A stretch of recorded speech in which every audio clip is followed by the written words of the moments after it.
ሃርቫርድ ቡክ ስቶር የሚያዘጋጀውን ቡክ ቶክ ለመታደም አብረን እንሂድ። የመጀመሪያ ቀኔ ነው። ኢሉሲቭ ኪውርስ የተሰኘው የኒኮል ረስት መጽሐፍ ነው ሪቪው የሚደረገው። ዋይ ኒውሮሳይንስ ሃዝንት ሶልቭድ ብሬን ዲስኦርደርስ ኤንድ ሃው ዊ ካን ቼንጅ ዛት የሚለውን በሰፊው የሚነጋገሩበት ፕሮግራም ነው። ለመታደም ነው የምሄደው። የመጀመሪያ ቀኔ ነው። መጽሐፉን አላነበብኩትም ጊዜ ስላልነበረኝ፣ ግን ኒውሮሳይንስ ስለሆነ ለመስማት እንሄዳለን። ሌትስ ጎ። በጣም ደስ የሚል ኤክስፒሪየንስ ነበረ።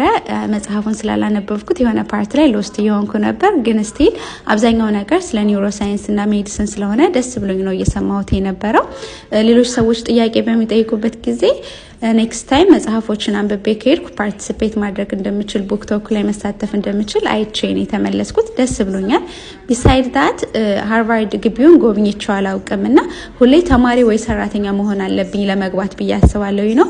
ኢትዮጵያ ውስጥ ዩኒቨርሲቲ ውስጥ ለመግባት ዘበኛ የሚመልሳችሁ ነገር የለም። ያስተሳሰብ አይምሮ ላይ ስላለ ቀጥ ብዬ ገብቼ አላውቅም። ዛሬ ግን አርፍጄ ስለነበር ለቡክ ቶኩ ማፔን እየተከተልኩ እየሮጥኩ ነው ሄድኩትና ራሴን ሳይንስ ቢልዲንግ ውስጥ ነው ያገኘሁት። ሰውጣ ነው ያንን ሪያላይዝ ያደረኩትና አንዳንዴ አስተሳሰባችን ነው የሚይዘን ወይስ ሪያሊቲው ነው የሚለውን እያሰብኩ ነው የተመለስኩትና አንዳንዴ የሆነ ነገር ለማድረግ መሞከር ያስፈልጋል። አይምሯችን የሆነ ፓስት ኤክስፒሪየንሳችን ስለሚይዘን ማለት ነው።